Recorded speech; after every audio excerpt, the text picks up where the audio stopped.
Hello' everyone, আজি আপোনালোকৰ ওচৰলৈ মই এটা কেকৰ একেবাৰে সাধাৰণকৈ বনোৱা ৰেচিপি লৈ আহিছোঁ।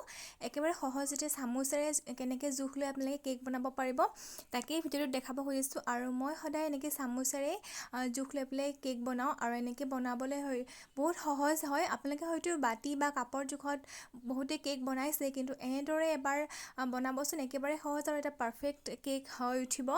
আৰু একেবাৰে সহজতে মই কেনেকৈ বনাইছোঁ আহকচোন ভিডিঅ'টো আজি আৰম্ভ কৰোঁ।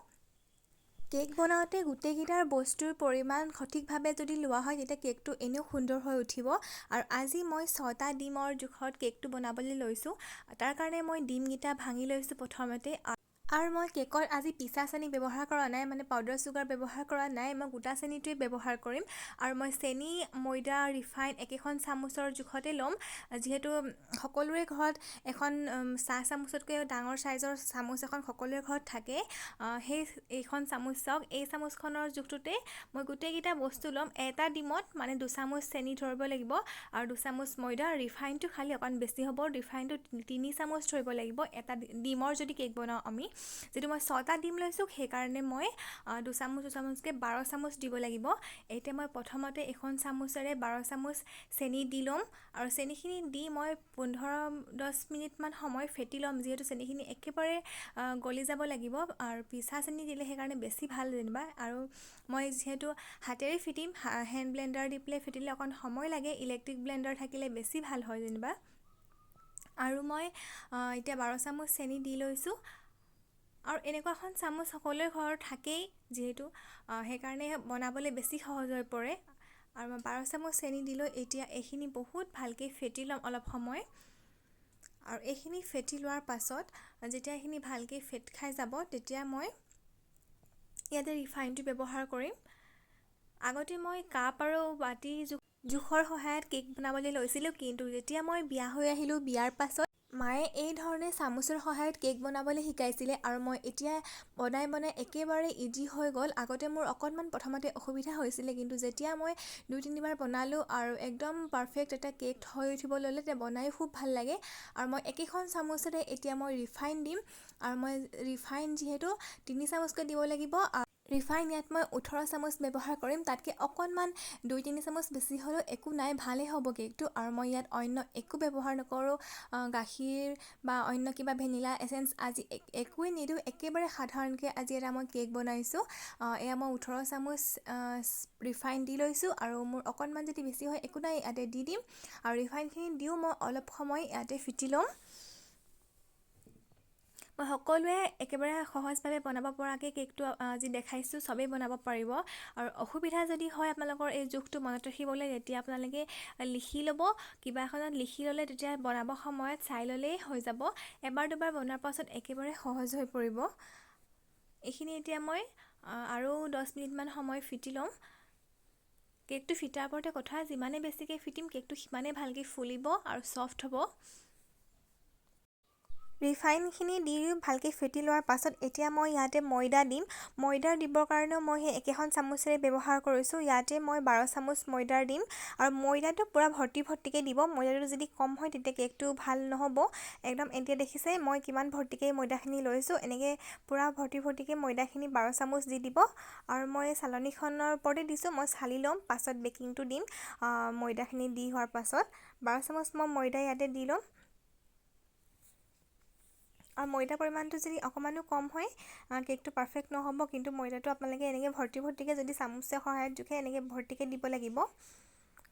আৰু এতিয়া ময়দাখিনিৰ লগতে মই বেকিং পাউডাৰখিনিও ইয়াতে দি দিম। মই ইয়াত বেকিং ছ'ডা কিন্তু ব্যৱহাৰ নকৰোঁ, মই অকল বেকিং পাউডাৰেই দিম। একেখন চামুচেৰে ভৰ্তিকৈ 1 চামুচ বেকিং পাউডাৰ মই ইয়াতে দি দিছোঁ। আৰু এতিয়া গোটেইখিনি ভালকৈ মিক্স কৰি পেলাই চালি ল'ম।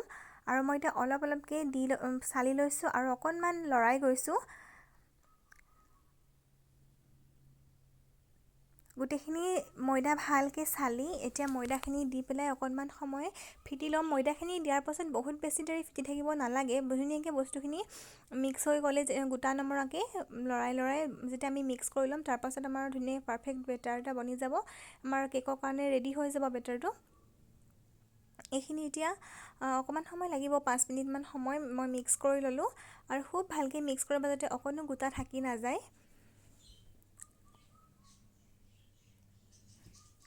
এইখিনি মিক্স কৰোঁতে অকণমান সময় দৰকাৰ হয় আৰু অকণমান হাতখন বেছিকৈ চলাব লাগে যিহেতু বস্তুখিনি ডাঠ হৈ যায়। এইখিনি এতিয়া ধুনীয়াকৈ আমাৰ পাৰফেক্ট হৈ গৈছে আৰু ওপৰৰ পৰা এনেকৈ তললৈ পেলাই দিওঁতে যেতিয়া এডাল ফিটাৰ নিচিনাকৈ পৰিব তেতিয়া আপোনালোকে গম পাব যে আপোনালোকৰ কেকৰ কাৰণে বেটাৰটো পাৰফেক্ট হৈ গৈছে। আৰু ময়দাখিনি এনেকৈ দি দিয়াৰ পাছত যদি অকণমান টান লাগে বা এনেকৈ পাৰফেক্ট নহয় বেটাৰটো যেন লাগিছে তেতিয়া আপোনালোকে অকণমান আধা কাপমান গাখীৰ এড কৰি দিব, নৰ্মেল টেম্পাৰেচাৰৰ গাখীৰ বা অকণমান ৰিফাইন এড কৰি দিব, তেতিয়া ধুনীয়া হৈ যাব, ধুনীয়া এটা পাৰফেক্ট বেটাৰ হৈ যাব। কিন্তু এয়া মোৰ একো এড কৰিব দৰকাৰ নাই, খুব ধুনীয়া হৈছে। এইখিনি এতিয়া মই কেকটো পাতি দিব পাৰিম। অকণমান এয়া ভালকৈ লৰাই লৈছোঁ, লৰাই লৈ পেলাই এইখিনি মই এতিয়া কেকৰ বাতি এটাত লৈ কেৰাহীতে আজি মই বনাম বুলি ভাবিছোঁ কেকটো। কেইবাটাও কেকৰ শ্বেপৰ বৰ্তন আছে, কোনটো বৰ্তনত বনাওঁ তাকে মই ভাবিছোঁ এতিয়া। তাৰপৰা ভাবিলোঁ সদায় ৰাউণ্ড শ্বেপত বনাই থকাই হয়, আজি অকণমান হাৰ্ট শ্বেপত বনাওঁচোন, বহুত দিন হ'ল বনোৱা নাই। আৰু সেইটো জোখাতে মই কাগজখনো কাটি লৈছোঁ তলত দিবৰ কাৰণে। কাগজ এখন দিলে তলত কেকটো তেতিয়া লাগি নধৰে আৰু এৰুৱাবলৈ সহজ হয়। আৰু সেইটো ধুনীয়াকৈ কাগজখন কাটি লৈ পেলাই এতিয়া মই ইয়াতে অলপ ৰিফাইন লগাই ল'ম কেকৰ বাতিটোত। ব্ৰাছ এডালৰ সহায়ত তেনেকৈ মই অলপ ৰিফাইন লগাই লৈছোঁ আৰু অকণমান ৰিফাইন দিব, একেবাৰে শুকান হৈ থাকিলেও তেতিয়া দিগদাৰ হয় এৰাবলৈ। অকণমান ভিজাকৈ ৰিফাইনটো দিব আৰু ওপৰৰ তলে মই এনেকৈ ৰিফাইনখিনি লগাই লৈছোঁ। আৰু ছাইডত মই কাগজ নিদিওঁ, ছাইডত কাগজ দিলে অকণমান দিগদাৰ হয় আৰু সেইটো কাৰণে ছাইডত মই অলপ বেছিকৈ ৰিফাইন লগাই ময়দা অলপ ছাইডত ছটিয়াই দিম। তেতিয়া এনেকৈ ময়দা ছটিয়াই দিলে মানে এৰাবলৈ কেকটো সহজ হয়, খুব সহজে এৰাই যায়। ময়দাখিনি এনেকৈ মই চবফালে হাতেৰে ঠেকাৰি মিলাই দিছোঁ আৰু এতিয়া ইয়াতে কেকৰ বেটাৰখিনি দি দিম আৰু মই অকণমান লৰাই লৈছোঁ, লৰাই পেলাই ইয়াতে দি দিম। আপোনালোকৰ জোখটো মনত ৰ'লনে বাৰু? এটা ডিমত 2 চামুচ চেনি, 2 চামুচ ভৰ্তিকৈ ময়দা আৰু 3 চামুচ ৰিফাইন দিব। ৰিফাইন অকণ বেছি হ'লেও কোনো কথা নাই আৰু সেইটো আন্দাজত আপুনি কিমানটো ডিম ল'ব সেইটো আন্দাজত বনাব, কেকটো বহুত ধুনীয়া হ'ব তেতিয়া। এইখিনি এতিয়া মই ডাইৰেক্ট নি পেলাই পাতি নিদিওঁগৈ, এইখিনি এতিয়া সেই বাবুল ওলাই আছে দেখিছেনে, ফুটা নিচিনা হৈ যায় মানে কেকটো এইখিনি যদি এনেদৰে থাকি যায়। সেইকাৰণে মই অকণমান এইখিনি এতিয়া লৰাই দিছোঁ, লৰাই পেলাই লাহে অকণমান ঠেকাই দিম চাৰিওফালে, তেতিয়া মানে কেকটো পাছত ফুলি যোৱাৰ পাছত ফুটা হৈ নাযায় ভিতৰত, নহ'লে ফুটা হৈ যায়, দেখিবলৈ বেয়া লাগে কেকটো।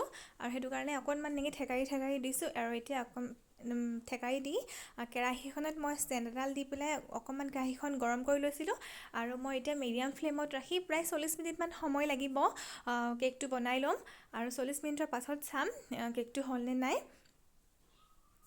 কিন্তু ফ্লেমটো মিডিয়াম ফ্লেমতে ৰাখিব, নহ'লে পটককৈ কেকটো হাই ফ্লেমত ভাল নহ'ব দিলে।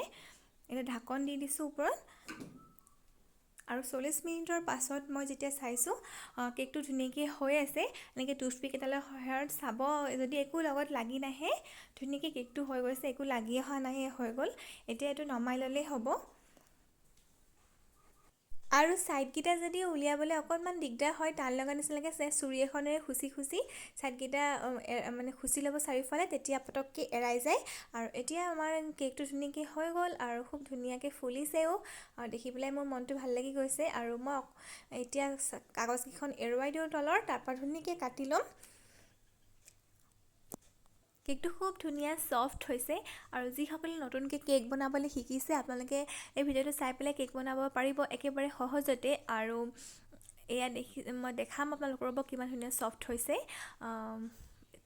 এয়া চাওক, ভিতৰটো খুব ধুনীয়া হৈছে আৰু খুব ছফ্ট হৈছে, স্পঞ্জি হৈছে আৰু খাবলৈতো ক'বই নালাগে, বহুত টেষ্টি হয়। একো নিদিয়াকৈ বনাইছোঁ যদিও মই ভেনিলা এচেঞ্চ গাখীৰ, তথাপিতো খাবলৈ বহুত বেছি ভাল হয়। আপোনালোকে এবাৰ ট্ৰাই কৰিব নিশ্চয়। আৰু আপোনালোকে যদি ভিডিঅ'টো চাই ভাল পালে লাইক এটা কৰিব আৰু চেনেলটো যিসকলে ছাবস্ক্ৰাইব কৰা নাই ছাবস্ক্ৰাইব কৰি দিব প্লিজ, আৰু শ্বেয়াৰ কৰি দিব পাৰিলে বন্ধুবৰ্গ আৰু পৰিয়ালৰ মাজত। তেতিয়াহ'লে আকৌ এটি নতুন ভিডিঅ'ৰ সৈতে সোনকালে লগ পাম।